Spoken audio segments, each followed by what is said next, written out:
Great. So I think we'll start now. I think there's enough people. More people might continue to drop in as we're going. So yeah, thank you very much to all of you who've come to this webinar on the arms trade in the context of COVID-19. Before we start today, I'm just going to introduce MedAct and the topic briefly. And while I do, please feel free to say hello and introduce yourself in the chat box, which hopefully you'll be able to see. If you can't see the chat box, you should find the button down at the bottom of your screen and you can open it that way. So my name is Rima Buhaya and I'm the Peace and Security Campaigner at MedAct. As many of you will already know, MedAct is an organization that works with health workers to challenge the root causes of global and public health inequalities on issues ranging from climate change, nuclear weapons, economic injustice, and migration. We work with health workers in the UK and globally to do research and evidence-based campaigning, and for years have campaigned for an end to Trident and the arms trade due to its fueling of wars and armed conflict from across the world, which lead to death, injury, and as many of you know, long-term public health and economic instability issues. Just as an example, in Yemen alone, the ongoing war that began in 2015 has directly led to the deaths of over 100,000 people, alongside over 85,000 deaths that are indirectly related to the war. The war and regular bombings, which have included 120 attacks on health facilities and health workers, has had a devastating impact on public health and sanitation infrastructure, which has resulted in outbreaks of disease such as cholera and dengue fever. There's also widespread famine in Yemen, with it's reported that I think 20 million people have faced food insecurity, with 10 million at the brink of famine. Of course, as many of you know, the UK plays a significant role in the arms trade that facilitates this kind of destruction and devastation that we see. It was reported last year that the UK had reclaimed its place as the world's second largest exporter of weapons, with the majority of weapons being exported to the Middle East. This was around the same time that a UK court found the sale of weapons to Saudi Arabia used in the war in Yemen to be unlawful. And despite the coronavirus pandemic and our Foreign Secretary, Dominic Raab, who was also acting Prime Minister for a while, showing support for an immediate global ceasefire, it's reported that BAE Systems in the UK sent one of their regular weekly shipments of weapons to Saudi Arabia last week. And also I'm seeing reports that they've sent that same shipment today to Saudi Arabia. So a number of arms companies, including Airbus, Babcock, and Rolls-Royce, have been granted contracts by the government to convert production to much needed ventilators. And so I thought that now would be, as good a time as any, and potentially, a very, very useful time to talk about the possibilities of a long-term move away from destructive industries such as arms and weapons and fossil fuels, because I know many of you in the chat will be very interested in that too, to industries that support sustainable peace and public health. So with that in mind, I'm really excited to introduce our panel of brilliant speakers who are experts in the area. So we've got Professor Andy Haines with us, who is a Professor of Environmental Change and Public Health at LSHTM, the London School of Hygiene and Tropical Medicine, and a founding member of MedAct in what was then known as the Medical Campaign Against Nuclear Weapons. We've also got with us Hilary Wainwright, who's the founding editor of Red Pepper magazine and co-author with Dave Elliott of the Lucas Plan, a new trade unionism in the making. And she's also a fellow of the Transnational Institute. We've got Phil Asquith, who's joining us today, who's a chartered engineer and former chairman of the Lucas Aerospace Combine at the Burnley site, and has been closely involved with the Lucas Plan since its conception. We've got Dr. Stuart Parkinson, who's the Executive Director of Scientists for Global Responsibility, and his career path, interestingly, has taken him from engineering in the arms industry to climate change research, and then broader science and technology issues, including on arms conversion. And finally, but last but not least, is Sam Mason, who is the Policy Officer at the Public and Commercial Services Union, PCS, covering climate justice, trade, and digitalization and automation issues. She's also a member of the new Lucas Plan project and leads on the Just Transition Working Group strand. So just to repeat some technical points, if you do have any technical problems, please write into the chat box below, and my colleagues Ayan and Ben, who are here, will help you out. We'll move on to the Q&A session, the question and answer session, in the final half hour of the webinar from 7 p.m. hopefully. So if you have any questions that you think about during any of the talks that are going to follow, please do write them into the Q&A box, and then once we reach the Q&A session, I'll pick them out. Yeah, so we're going to hear from Stuart first. So please do take it away, Stuart. Thanks very much. Great, okay. I'm Stuart Parkinson of Scientists for Global Responsibility. Thank you very much to MEDACT for organising this. I'm going to start off talking about industrial conversion in general, and then a bit of history and a bit of specifics around the current situation. So industrial conversion is very much in vogue at the moment. For example, we're seeing shifts from fossil fuels to renewable energy, from energy-hungry technologies to energy-efficient ones, from human-controlled technology to computer-controlled robots. Some of these things are taking place in response to environmental problems like climate change, in proposals like the Green New Deal. Some of these are being pursued mainly for economic reasons. But one shift we haven't heard much about until the COVID-19 crisis was arms conversion. And now there are media stories about arms companies retooling to make ventilators to help intensive care patients breathe more easily, and also using 3D printers to make personal protective equipment.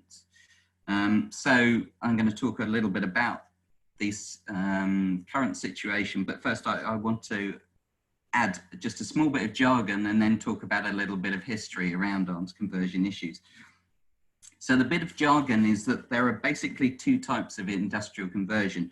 One is sort of company level or factory level conversion, where, as its name suggests, it takes place at a single company or plant. The other type is economic conversion, which is a shift at a larger scale, a regional economy or a national economy. Some of the best recent examples of arms conversion come from the end of the Cold War in the early 1990s. And here we saw reductions, sometimes very large reductions in national military spending, coupled with company mergers, greater capitalization of manufacturing, and this led to falls in employment in the arms industry.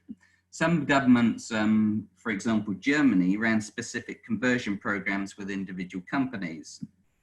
And there are a few particular successes. For example, MAK, which was a tank manufacturer, converted to build locomotives, train locomotives. Airbus helicopters moved from 100% military production to 80% civilian production. These took about 10 years for these transitions to take place, so it was no small task and not instant.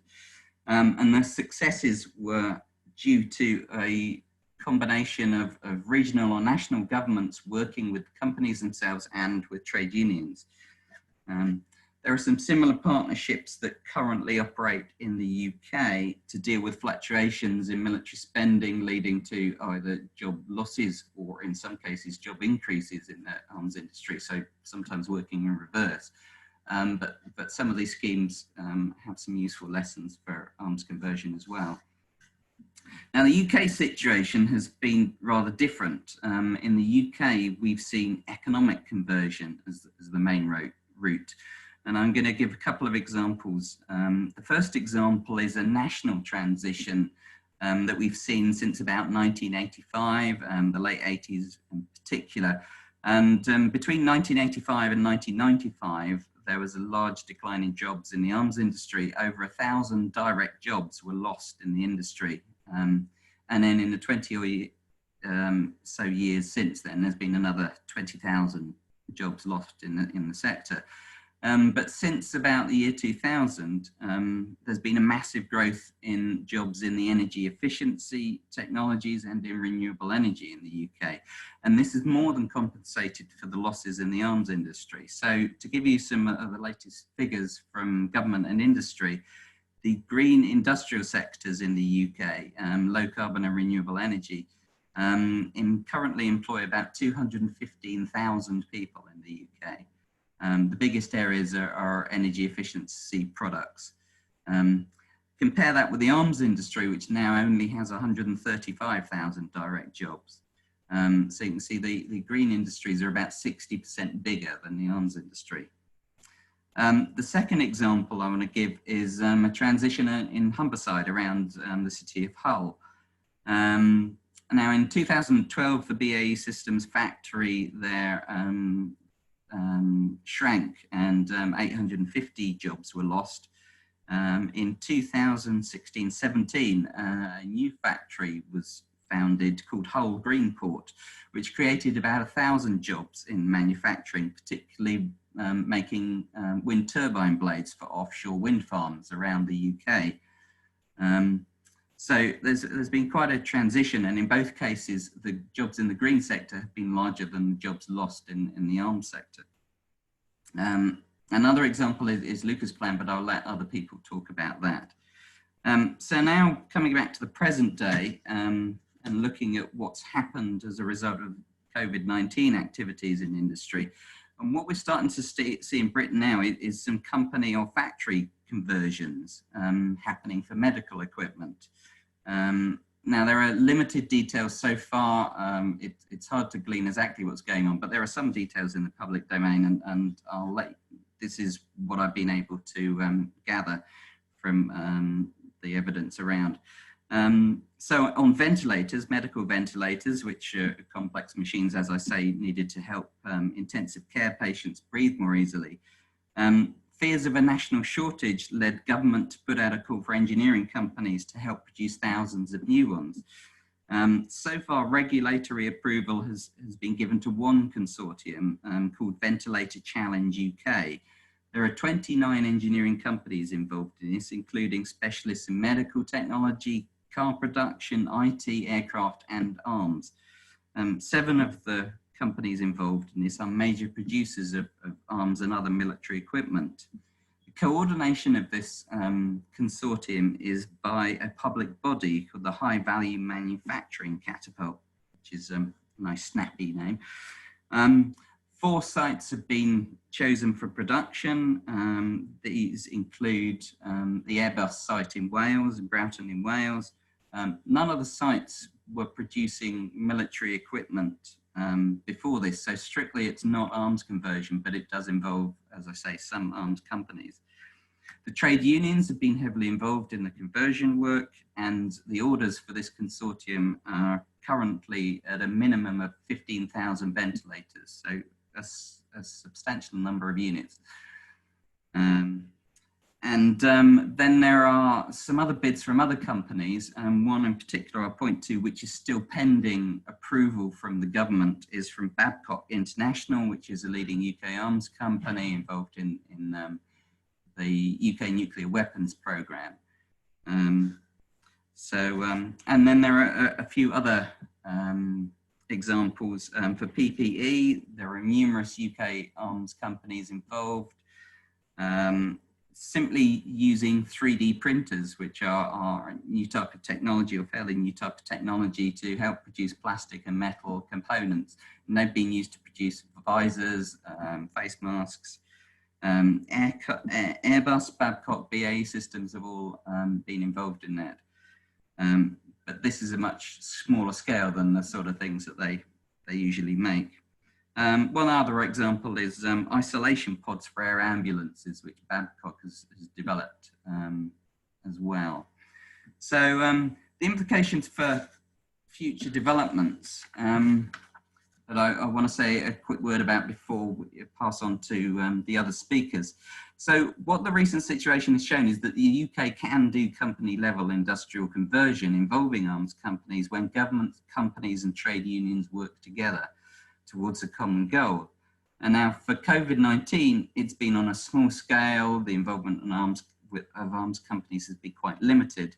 But such programs could and should be scaled up for tackling climate change, air pollution, and other socially useful goals.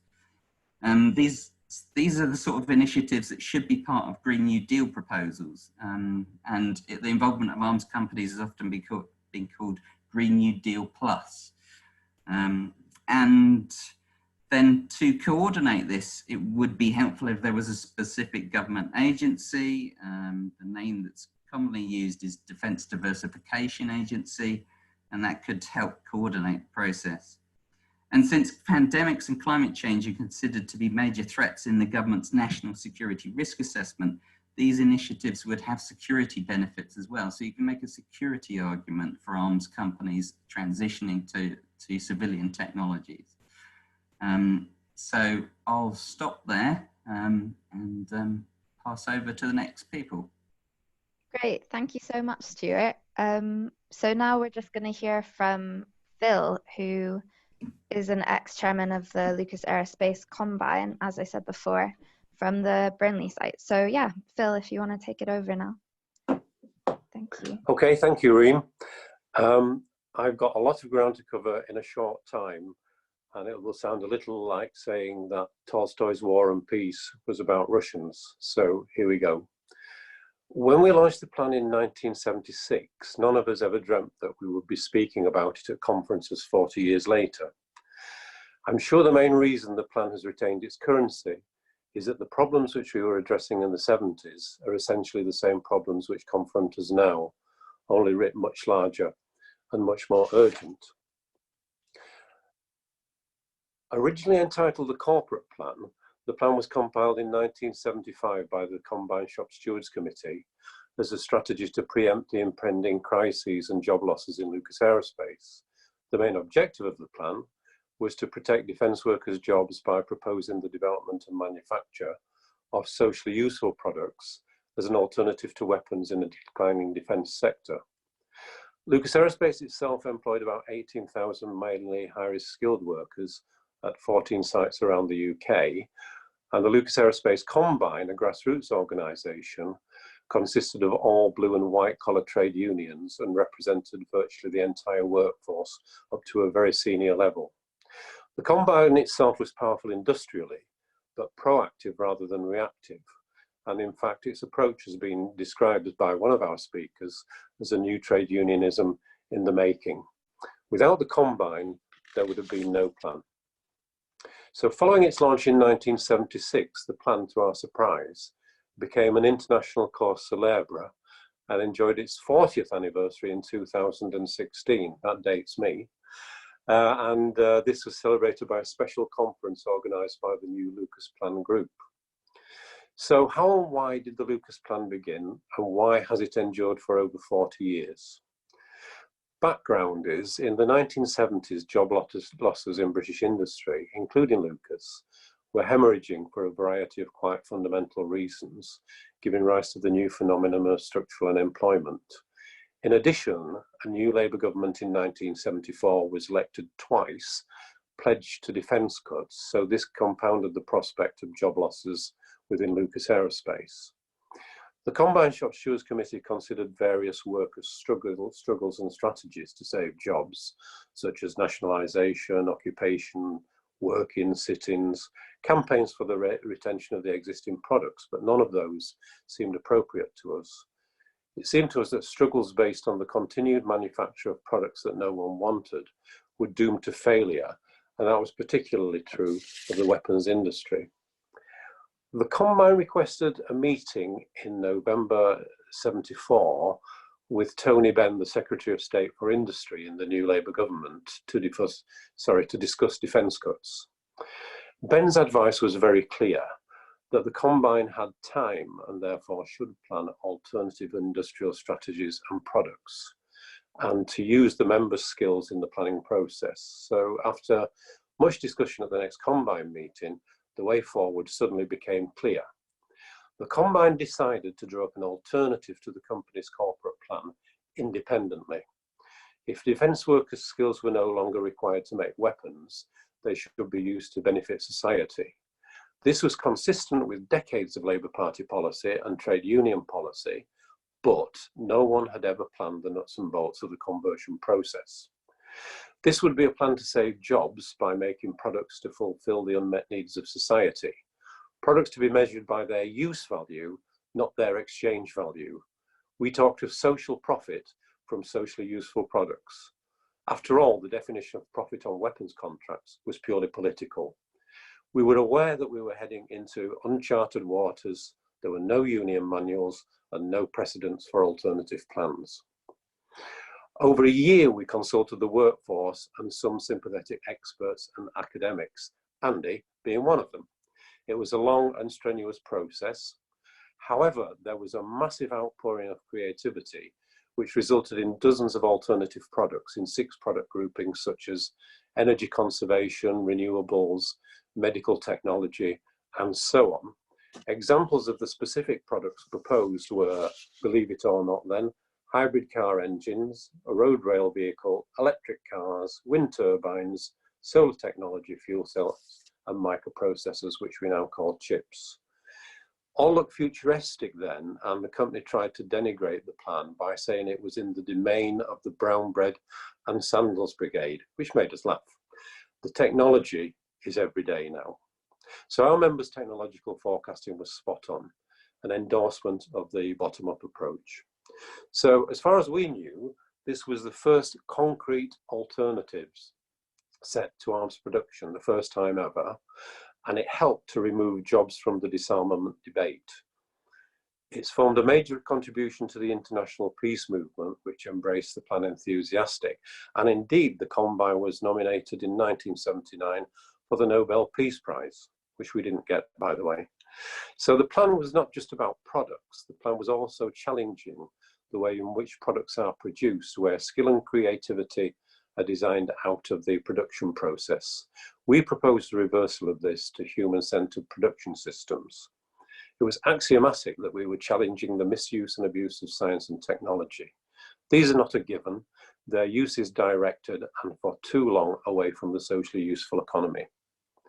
The plan also challenged design for built-in obsolescence, products designed to wear out prematurely, fueling a throwaway economy with all of the wastage of the planet's resources that engenders. It was clear even then that a world economy based on endless growth could be not sustained by the Earth. The international reaction to the plan was overwhelming and completely supportive. Combine reps have spoken at hundreds of meetings and conferences in the UK, America, Europe, and Australia. Let me give you a typical newspaper quote, and believe it or not, this came from the Financial Times. The plan is one of the most advanced yet prepared in the UK by a group of shop stewards, one of the most radical plans ever drawn up by workers for their company. And this one sounds as though it's from a left-wing publication, but I'll tell you the publication in a moment. The quote said, "The document is clearly worth consideration by management, for it demonstrates clearly that if managers don't carry out their jobs to the satisfaction of workers, then those same workers have the capability and know how to do it for them." Not from a left-wing publication, that was from Industrial Management in 1976, and that went down like a lead balloon in the board of Lucas Aerospace. There was a tidal wave of interest and support, and there was one notable Canute-like exception, which was, in inverted commas, our side, the responsible national trade union officials and the Labour government. Fearful of the wave of grassroots trade unionism at the time, the Labour government entered into an unholy alliance with the company. They rejected the plan, despite the Labour Party conference having recently endorsed it unanimously. And the outcome was that they gave Lucas more taxpayers' money to destroy jobs, even though we've provided them with a blueprint that they've been asking us to do for years. In conclusion, did the plan succeed or fail? Well, on our side, the Labour government certainly failed, that's for sure. However, the plan's made an enduring contribution to the arms conversion, environmental and humanising technology debates over 40 years. The workers who produced the bottom-up strategy were proven right. Management, Labour government and many of the trade union establishment were proven wrong, or they didn't care, and I make no apology for saying that. They all rejected the planned products such as hybrid engines, turbines, solar technology, all commonplace now and largely manufactured overseas. And that sadly is the familiar story of British industry. Had the plan been accepted, we could have been manufacturing our own design of hybrid engines, wind turbines and so on for years and enjoyed a couple of extra decades of lower CO2 emissions. But my final point is, despite repeated threats by the company, there were no compulsory redundancies in Lucas Aerospace over the years of the plan campaign, which after all was the original objective of the plan, to protect jobs. Thank you. Amazing, thank you, Phil. That was really interesting, and really interesting to hear what the reviews were in not so sympathetic press as well. So next up, we are going to hear from Professor Andy Haines, who was also a medical advisor to the Lucas Aerospace, the shop stewards, and also is a professor at the LSHTM. So just going to pass over to you, Andy. Thank you very much. Thanks very much, Shireen, for the introduction. So in the mid-1970s, I was a young doctor working in Northwest London, part-time clinician, part-time researcher, and I was on the Brent Trades Council, representative of the Medical Practitioners Union, where I heard a number of talks by Mike Cooley and Ernie Scarborough, who was chair of the Combine Committee at the time, and met a number of those speaking today. And it was there really that I learnt about this concept of socially useful production and the conversion of the arms industry to more productive uses. And I found that the Combine Committee really addressed many of the issues that preoccupied me then and today. So I was concerned obviously about the threat to survival posed by the nuclear arms race, the waste of limited resources from excessive military spending, the spectre of increasing unemployment for many workers, and of course the failure of conventional protest movements to influence many entrenched positions. And it seemed to me that the Combine Committee outlined many of the potential solutions that people like me were looking for. The achievement of multiple benefits, meeting social needs, providing fulfilling employment, breaking down the paternalistic management structures, and capitalizing on the creative talents of the workforce. As we've heard, at that time, climate change was not the pressing concern that it is today, but many of the solutions that were developed by the Combine Committee were of contemporary relevance: renewable energy, energy efficiency, and sustainable transport, to name but a few. So I was immediately inspired by this vision, really, of a different way of organizing society. And despite my inexperience, Mike Cooley, and I think Ernie as well, asked me to be a kind of informal advisor to the Combine Committee on the potential to design innovative projects to meet health needs. I suspect that I learned, in fact, I'm sure I learned a great deal more from them than they learned from me. But what really impressed me was how the Shop Stewards Committee drew up a very detailed plan. And they consulted very, very widely, as I'm sure Phil will agree. So I think they sent out something like 12,000 questionnaires, something of that order. And so this wasn't a kind of ad hoc exercise. It was a very carefully planned exercise to capitalize on the extraordinary skills and talents of the Lucas Aerospace workforce, and to make a detailed analysis of the design, development, and production capabilities and activities of the various plants, and how they could be converted to more socially productive uses. So they came up with 150 or so new products. Some of these were already being made in small volume by Lucas. Some of them were totally new products. And they include a very wide diversity of products, but amongst them there were medical devices. So at the time, for example, about 3,000 people a year were dying in the UK because they couldn't access home dialysis. And the Lucas Aerospace workers, there was a program on TV at the time which really outlined the tragic loss of life that was occurring from these preventable deaths from renal failure. And so the workforce was very much, I think, catalyzed, their interest was very much catalyzed by that program. and they saw the potential for scaling up the production of home dialysis equipment.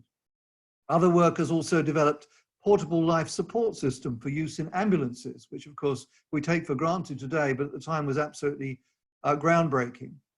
And some of their health ideas were developed further in a consultative workshop, bringing together workers, the Lucas Aerospace workers, independent advisors, and health service users. For example, there was one very moving account of the development of a mobility aid for people with spina bifida, young children with spina bifida, called the Hob Cart. And that was developed by an engineer called Mike Parry Evans. And he actually worked with the children with spina bifida. So I think it's the first time he'd actually worked with people who would directly benefit from his work. And it was called the Hob Cart. The Australian Spina Bifida Association wanted to order about 2,000 of them, but Lucas refused to manufacture them because they were not compatible with their then product range. So there was a tremendous, I think, flow of innovation from the Lucas workforce. Many of the products had health implications. At the time, I thought of medical equipment in a rather narrow sense, but now I can see that many of the other products they proposed to develop had major implications for health, including renewable energy, heat pumps, hybrid engines, and so on, because they reduce greenhouse gas emissions and also reduce air pollution, which, as we now know today, is a major killer. So Lucas Aerospace epitomized to me the defects of British industry, which I think Phil has already alluded to. They were over-dependent on arms expenditure funded by a plentiful supply of taxpayers' money that could be much better used to address other social priorities. And there were deep and unproductive divisions between management and the workforce. I found this particularly galling because it was very clear, even to a rank outsider like myself, that the workforce were much more knowledgeable, skilled, and innovative than the managers. At the same time, it was also instructive to me to see that the trade union movement itself was not always supportive, as we heard from Phil, of the innovation, and some found the disruption of their traditional and very reactive role very challenging. So let me conclude by a couple of other remarks. In 1979, I had the opportunity to go to California as a young researcher. And in my spare time, I had the opportunity to interact with the conversion group of the University of California Nuclear Weapons Lab conversion project, led by Dave McFadden and others.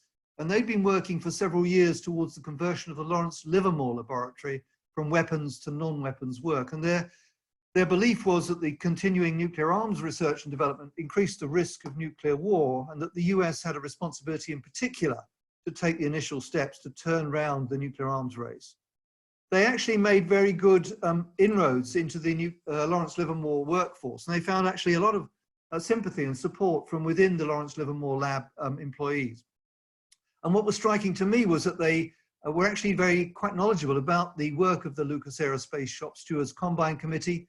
I remember I was able to talk in some detail to them about it, and spoke, I remember, at a rally, a public rally, supporting the whole conversion work. And it was very clear that the constructive example of the Lucas Aerospace Shop Stewards Combine Committee really resonated with them. We now know that these ideas, although they weren't fully taken up at the time, of course, they have endured, and in fact, they are more timely than ever. And as we emerge from the shadow of COVID, as we will emerge over the next year or two, it's imperative that we do so with economic policies that protect and promote health. We've spent trillions of dollars and pounds trying to protect public health. And when we emerge from the COVID pandemic, it's crucial that we do so bearing health and environmental sustainability securely, putting it securely at the center of the economic recovery package. And what's very clear, I think, from the historical example of the Lucas Aerospace Combine Shop Stewards Committee is that we have a tremendous and enduring example of how our economy could foster workplace democracy, address the need to bring back skilled manufacturing, including the development of the circular economy, reducing greenhouse gas emissions, reducing waste, and reducing the vulnerability of vital supply chains to disruption. So bringing back much of that expertise much closer to home and supporting improved health and rapid decarbonisation. So I see the post-COVID economic stimulus as a tremendous opportunity to scale up the Lucas vision, which inspired many of us many decades ago, but now adapted to a new generation and new challenges. Thank you very much. Amazing, thank you, Andy. Have to say I agree with a lot of what you've just said. So I'm hoping that we'll get some questions from people about your time, you know, working on conversion, particularly from a health perspective, medical perspective. So thank you. And next we're hearing from, oh, okay, so I've just been asked privately to just let you know that there's 75 people now in the call, which is really amazing.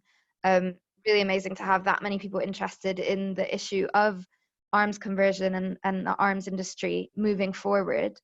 And yeah, if people do have questions, just a reminder that you've got the Q&A box at the bottom of your screen and you can just insert your question there. So we have a few questions in there and we'll get to that in the Q&A session, but please do put your questions in there. So yeah, next up we've got Hilary Wainwright, who is the founding editor of Red Pepper magazine and also co-author of the book, the Lucas Plan. So just to pass on to you, Hilary. Thank you. Great, and Rima, thanks so much for organising this meeting. It's a really good initiative.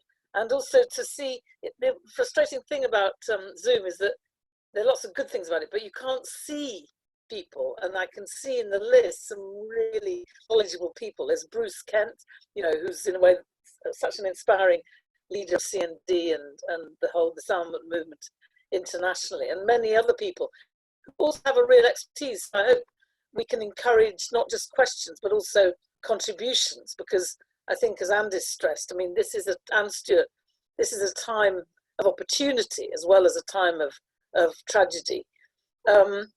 So I wanted to pick up in a way on Phil's point where he says, without the combine, there would be no plan. Because I think we have to deal with the question of agency and power, you know, that now, in a way, conversion, the movement away from a high carbon economy towards a low carbon economy is sort of, it's hegemonic, as people will say, in terms of ideas. Like the General Secretary of the UN was recently saying that the recovery program post COVID-19 must be a kind of climate action led program. And you think, yeah, great. But then, you know, we've got massive vested interests in business as usual. People want to go back to the pre-COVID economy, and they're people with considerable power and a kind of sense of entitlement to the strength they had before COVID. So the airline industry, you know, had been lobbying. You saw Richard Branson, you know, lobbying like anything for bailouts and so on. So that leads us to the question of agency. What are the forces that are going to actually push for conversion? And I think one of the lesser discussed forces that's mainstream press is the trade union movement. So I want to talk a bit more. My subtitle of the book that I wrote with Dave, and it was really with the Combine. You know, we attended Combine meetings for several years, and I learned, like Andy, I learned more from them than I sort of than I put in through the book. One of the things I learned is that it's not just trade unions in some general sense, it's a specific kind of trade unionism, and I think it's interesting to think about what kind of trade unionism is necessary for the kind of power and agency we need to achieve conversion. And at the same time, I look, because of this sort of concern with the importance of the role of trade unions, as being in a way the knowledgeable people, the people with the knowledge, or representing the people with the knowledge and the skill on which the industry depends. I decided to investigate the role of trade unions in this conversion to ventilators that Stuart has given a very useful summary of. And so I talked to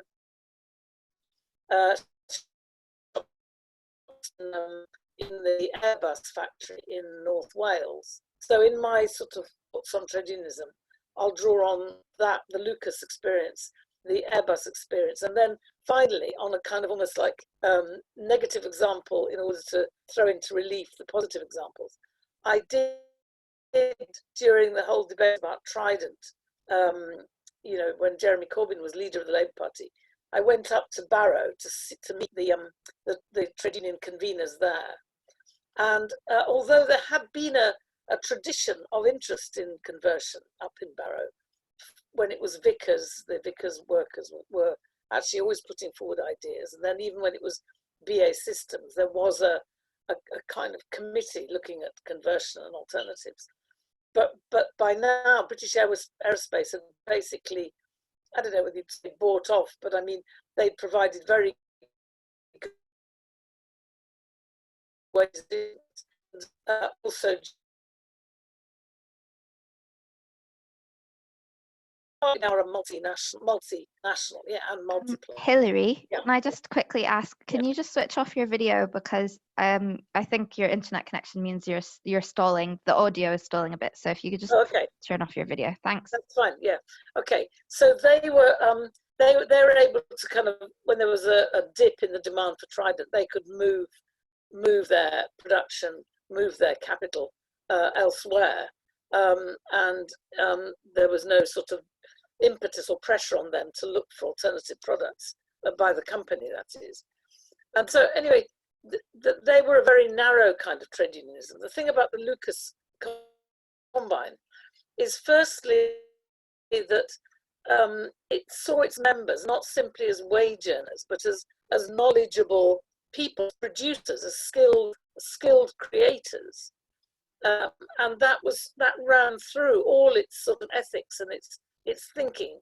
And it meant that the Combine Committee was a very democratic body, so that each plant would give detailed report backs, and the Combine knew that no decision had any chance of actually being implemented unless every shop steward there could win the support of its very knowledgeable, intelligent members who, you know, would resist simply being given the kind of order from the Combine. So there was that sort of strategic intelligence, that belief in the knowledge of the members, and that tradition, sorry, I've got a throat, of listening to the members. So it was democratic, it was recognized its members as knowledgeable people. And also it had a kind of vision, and that results in things. I mean, in the case of the Lucas plan, it was a result partly of the traditions and the time that we were living in. You still had the repercussions of the rebellions of 1968, which involved, you know, a whole. But we just lost you. Maybe if you could just repeat what you said. I'm very near my router, so I don't know quite what it is, but anyway, I don't know. Anyway, technology, it's not always perfect. So I just was saying that one reason why the Combine Committee was so political in a broad sense, not party political, but kind of had a sense of the alternative was possible, was partly the time it was in, just following 68, when there was a whole generation of scientists and technologists who didn't take science and technology for granted and saw it as being politically and value driven. And I think also the role of Tony Benn in stimulating the dynamic of the plan was important. I think Phil would probably agree that, you know, his discussion with the stewards, you know, do you want us me to nationalise aerospace? And them discussing, well, nationalisation isn't enough, and that led to a very political discussion.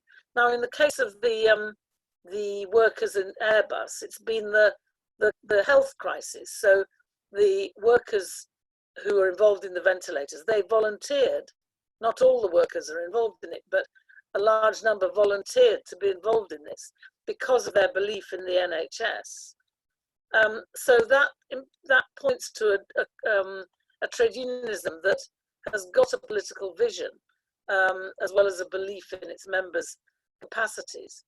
And I think, you know, if there'd been, I mean, maybe still now we've got with the Labour Party, we got to have a Labour Party that itself has got a political vision, it's already clear there is some commitment to defence diversification. There is a commitment to keep on, because there are. Oh, Hilary, you've gone. Yeah, it's kind of frozen now. Okay, so I'm not sure where you lost me, but I was saying that now we've got the chance of a Labour Party itself being a stimulus to a political trade unionism, and it'd be interesting to hear from Sam a bit more about the contemporary. I'll hand over to Sam. Okay, great. Okay, well, thanks very much, Hilary. Sorry about the technical issues. So we'll pass over then to Sam, who is a member of the new Lucas Plan project and also a policy officer at PCS Union. So over to you, Sam. Thanks, Reem. Thanks, everybody, and hello to all you 75 participants out there. It's really great not to see you on the call, but know that you're there. And it's always a bit hard sort of coming last on a string of obviously very excellent speakers and number of points that have been made. So of course I've been quickly changing everything I was going to say as it's been going along, morphing to respond to your comments. And it's a real shame, Hilary, I didn't catch the end of what you were going to pass over to me, and you just faded out then, but hopefully we can pick that up. But I think just say a little bit about the new Lucas Plan project, which I'm involved with, and as Phil mentioned, we kind of come out of the 2016 40th anniversary conference of the new Lucas Plan alternative corporate plan, and whilst it was fantastic obviously to celebrate what Phil and what Andy and all the people around the new Lucas Plan did, and was very much part of that conference, we were very conscious as well that we didn't want this just to be a sort of nostalgia fest, but this was actually to take the ideas and the way in which the Combine worked forward into the multiple crises which we're facing today. And obviously that was pre-pandemic, but then that's the increase in militarization, climate change and automation, digitalization processes and their impacts on work. And as a trade unionist, I've got to say the Lucas Plan has sort of been a backdrop to my own sort of industrial history and growing up within the trade union movement. And you know, to give away my age, I was 10 when the plan was developed, published. So it's always been quite interesting to me, and also incredibly inspiring, and very privileged now to actually be in touch with people who were involved with it. It's quite incredible. But I think what's been the most disappointing thing to learn is even when we started to get trade union engagement around the 2016 conference, it was a kind of almost, but the Lucas Plan failed. You know, it was great. And I was actually genuinely quite shocked by that, because I certainly don't think the Lucas Plan failed, because it has had an enduring resonance throughout all this time and throughout our industrial labour history, and is constantly referred to. But I think, yes, it was failed, as Phil articulated, by the Labour Party and trade union bureaucracies in not wanting to take forward those ideas, and certainly we'll be failing today in the current crisis if we don't again utilise that. And it's hard obviously not to talk about anything right now about the situation we're in and where that's going to go to. So a couple of things I just wanted to touch on about sort of some of the current day realities, some that link into ongoing trade union discussions, and some of the things that we're obviously hoping to come out of this. Now, obviously there's been a massive economic hit, and the jobs have been shed right across many sectors globally. Hilary's mentioned aviation. That has been literally a grounded sector. I mean, they're down on about up to 90% of civilian flights at the moment. Workers are getting benefits from bailouts. Sorry, the companies are getting benefits from bailout schemes. Some workers have been furloughed, such in this country, and you'd have heard today about British Airways getting rid of thousands of workers. So still going forward with redundancy plans. But of course, that's not just happened in the aviation sector. We're going to see it across agriculture. We've seen it across the retail sectors, and obviously within those relationships between the global south and the global north, where we've outsourced a lot of our production and manufacturing. We've seen a complete collapse of supply chains. And I was just reading an article today around the renewable sector, that all the kind of investment that has been committed so far for renewable energy projects around the world, that a lot of those are going to be stalled, just getting the materials and parts, etc., that are needed. So we've got this massive economic and social crisis, as if we didn't have one already. But of course we are post-austerity, but now this pandemic has hit. And as ever with these crises, they do present opportunities as well, even though clearly we don't want a crisis like the COVID crisis to actually start us thinking about the alternatives, but it does offer us opportunities.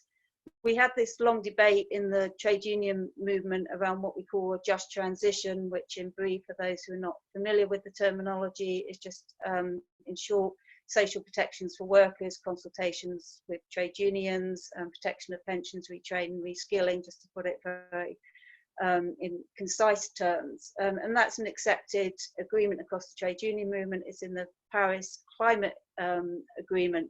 But we have very conflicting views across the trade union movement about how we transition our economy out of a fossil fuel economy into a zero carbon economy, as we talk about in PCS, a zero carbon economy, and particularly by 2030, and particularly to respond to the climate crisis that was so articulated in 2018, I think it is now, October 2018, by the UN Intergovernmental Panel on Climate Change.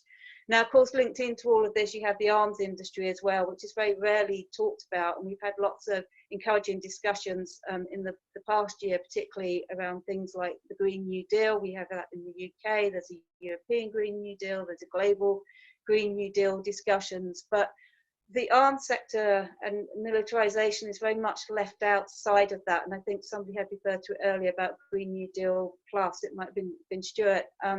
And I think it's really important that we start talking about the arms sector. And it may not seem so big to the UK economy. I mean, clearly it's much bigger in the US, but it makes us have to also think about, again, coming back to these ideas about what we produce in society and why we produce them and how we produce them, and linked into very much those ideals of the Lucas Plan workers about socially useful production. And I think, to come back to today's crisis, one thing that we've clearly seen, everything's been kind of turned on its head, but it won't stay like that for long. People keep talking about we won't be going back to normal, normal will be different, but I think my fear is, and a lot of our fear is, that normal will actually start to look very much the same once as we ease out of the pandemic, in whichever way that happens to be. And we're already seeing a lot of corporations pushing at the door to get back to that normal. So, but I think we do have a big opportunity right now, and I'll wrap up. I'm conscious looking at the time there. But I think one sector where we have members in the aviation sector, we're opening up a big discussion right now about the future of the aviation industry. And I think there's parallels with that around, obviously, the arms industry as well, because if we want to deal with things like climate change, if we want to do things like the economic and social crisis that we've got coming up ahead of us, which has also been so starkly laid bare in this crisis, that we need to start looking at how we repurpose our whole economy. And we've always talked not just about energy transitions, but a whole economy approach. So start asking questions: what is the aviation sector for? For example, most people who fly are actually in the richest percentage of the population. Most of the world's population don't fly at all. Obviously, we're not, we wouldn't advocate for nobody to fly, but that needs to be managed within our climate change targets and everything else. So I think for us, we've always thought that what we need to do is sit down. We need a planned economy. We need to look at all the things that we need. We need to look at all the things that are important. So right now, very clearly, our health and social care sector is the most important sector that we have, and it's been grossly underfunded. We've seen that the government can put billions of pounds into shoring up jobs, which won't be there for a long time. We will have to pay all that back. So we have to make sure that where things have been turned on their head in terms of who gives value in society and what social value and who creates the real wealth in society. And obviously I've mentioned health and social care, but as we know, it's the people working in the shops, it's actually people still keeping the energy system going, it's all the emergency service and PCS contacts. We've actually still got most of our members still in the job centres dealing with the huge increase in universal credit, for example. So we need to keep that awareness about where these key jobs are and start challenging about these investments in the arms sector and in other sectors that are actually means that's going to make it very difficult for our continued existence on this planet. The planet will survive, but and take away those threats, whether that's nuclear weapons, whether that's climate change, whether it's the increasing threat of pandemics. This is not likely to be the last one. And really start those big conversations both in the trade unions and within our communities and within the political spheres as well. So I'll just finish there. Thanks, Reem. Great, thank you so much, Sam. That was great and really good to hear. I'm glad you brought in the fact that, yeah, we have had like all these different jobs in production created, but where does that stand in the long term? Where will that go to? So thanks very much to all our brilliant speakers. So we're going to stop recording now so that we can ask